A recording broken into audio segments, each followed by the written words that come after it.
Hoje parece que se você quer causar uma emoção, você basicamente tem que matar o seu personagem. E assim vamos criando uma grande indústria onde apenas vamos jogando personagens fora, um atrás do outro, para tentar causar a emoção. Esse com certeza deve ser o jeito mais fácil e eficiente de causar alguma dor, algum trauma psicológico e um certo impacto na sua história, não é mesmo? Talvez esse seja o único jeito de causar uma emoção. É isso que talvez alguns autores pensam, ao descartarem seus personagens como se fossem um lixo sem sentido. Só que se eu te falasse que existe um anime onde não é que personagens não morrem, mas que consegue te emocionar, consegue te passar um sentimento de tristeza quando ele quer e de felicidade quando precisa, consegue te tocar no fundo do seu coração, sem usar essas artimanhas baratas que outros animes usam. Olá, eu me chamo Hotaru e hoje eu queria falar um pouquinho sobre Violet Evergarden, que é um dos animes que me emocionou muito e me fez lacrimejar em certos momentos. Eu acho importante fazer esse vídeo porque eu venho notando que muitos mangás atualmente, muitos animes, têm usado uma artimanha um tanto quanto falha. Às vezes, chegando perto do final do anime, do mangá, eles tentam emocionar e causar um certo impacto no público, e assim vão matando seus personagens apenas pra causar aquela emoção, por assim dizer. Você com certeza deve ter me lembrado de algum anime, algum mangá, quando eu falei sobre isso, não? Sei lá, chegou no último capítulo, o protagonista morreu. Uau, caramba, revolucionário. Realmente é algo incrível que nós nunca vimos acontecer antes. Eu acho que os autores acabaram ficando meio presos nisso e tentando emocionar o público apenas por matar seus personagens no final, como um certo jeito de causar um choque no público. E eu acho que isso não é a forma certa de se fazer uma história. E por isso vamos falar sobre Violet Evergarden. A história de Violet se trata basicamente dessa garota e ela cresceu na guerra e não tinha sentimentos, ela não conseguia entender direito como se expressar ou como as pessoas se sentiam ao seu redor. A única coisa que ela tinha era o seu major, Gilberto. Era o major. E ela se afeiçoou muito a ele, se apegou muito a ele.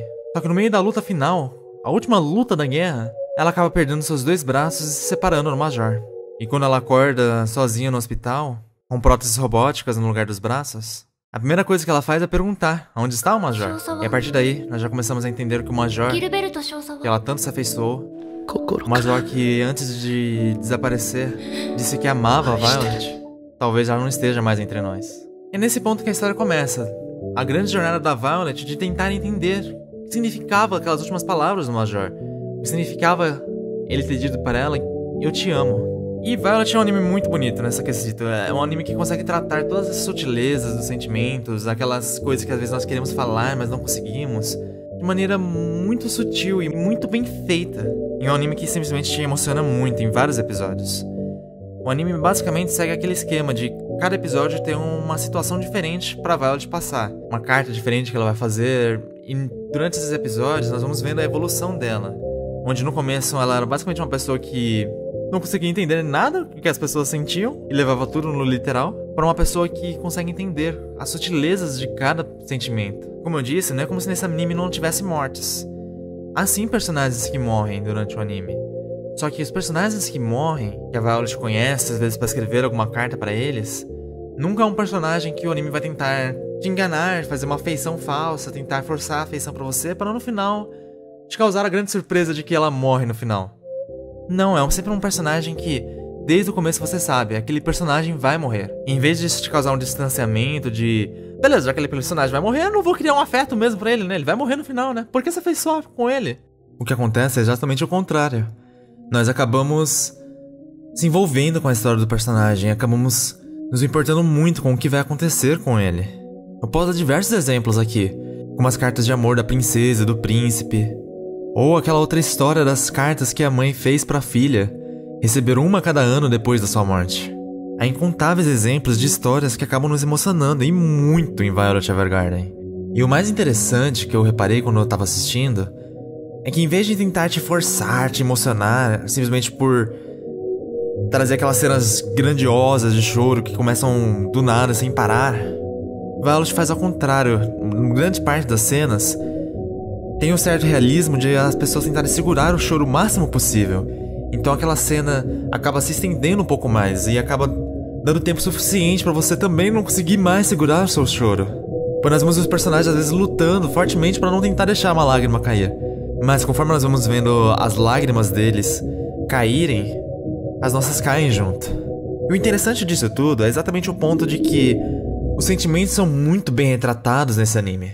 Não parece uma coisa forçada, alguma coisa que apenas o autor pensou na hora pra poder tentar causar certo impacto. Não é esse o objetivo de Violet, pelo menos não é esse o ponto que me pega em Violet Evergarden.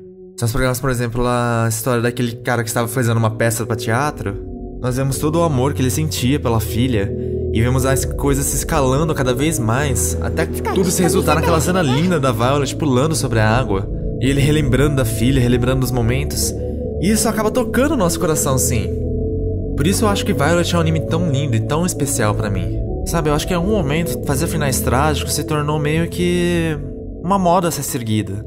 Ah, vou finalizar uma história, vou matar todos os meus personagens, ou vou matar pelo menos os mais importantes, se vai causar um impacto pro público que tá assistindo, eles vão ficar, caramba, finalmente uma história diferente, finalmente uma história que não é Disney. Eu realmente acho que autores estão seguindo muito por esse caminho. E eu acho que muitas vezes isso não é necessário, não é o que a história pede. Eu tenho certeza que muitas histórias seriam muito mais interessantes, muito mais divertidas, se às vezes acabassem aquele final Disney, por assim dizer, né? Aquele final onde todos acabam felizes. Eu sei, é meio piegas, parece meio piegas, e talvez seja por isso que autores estejam fugindo tanto de finais felizes e fazendo final trágicos. Só que fazer um final trágico simplesmente pra causar impacto não me parece certo. Se uma história vai ser trágica, ela deve ser contada com esse tom desde o começo e mostrar pro público que o final vai ser assim, em todas as partes da sua história. Não tentar causar um certo jeito uma esperança de que vai acabar bem e depois acabar mal. Não é isso que nós queremos ver. A história nem sempre precisa ser diferentona para ser legal e ser lembrada por gerações. Às vezes os finais mais clichês são os que mais nos pegam. Só vamos entrar um pouquinho em spoiler de Violet. Nós vemos a parte quando ela descobre que o Major morreu, a dor que ela sentiu, toda aquela tristeza que demonstrou. Se o autor fosse tentar fazer algo diferentão, por assim dizer, e fosse tentar seguir esse caminho mais trágico mesmo, ele deixaria acabar ali, deixaria com aquele final agridoce. Mas quem assistiu o filme sabe que a história não acaba ali, e que na verdade o Major estava vivo esse tempo todo. E nós vemos o grande reencontro dos dois, e vemos os dois se reaproximando e conseguindo encarar as dificuldades para ao final os dois finalmente acabarem juntos e passarem o resto da vida juntos. E honestamente, esse final é muito melhor do que um final trágico e agridoce. Por causa desse final que eu me emocionei muito, pra falar a verdade. A cena dos dois sobre a água, abraçando um ao outro, aquilo me tocou demais, eu não vou mentir, aquilo me emocionou muito. Finais de reencontro, finais bonitos como esse, nos alegram e nos causam esperança. Então, eu não posso dizer que eu não gosto deles. Pode ser clichê, pode ser piegas, pode ser final Disneyzinho, princesa, dane-se. É algo que eu gosto e que eu quero ver mais vezes. E essa moda de acabar tudo com um final trágico estraga isso. Estraga boa parte da minha felicidade em consumir obras assim. Pode ser que às vezes seja mais realista, e eu entendo. Eu não vou negar que obras assim devem existir. Tem finais trágicos que são memoráveis, eu não vou negar. Mas se for fazer um final trágico, pelo menos que faça de um jeito bem feito e bem construído. Não faça apenas para tentar fazer algo diferente.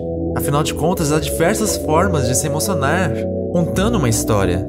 Não é só apenas na tristeza que se pode fazer uma história diferente, mas assim, às vezes, momentos de alegria, momentos de reencontro, em que você vai finalmente notar o quão especial aquela história é e o quanto você guarda ela com carinho.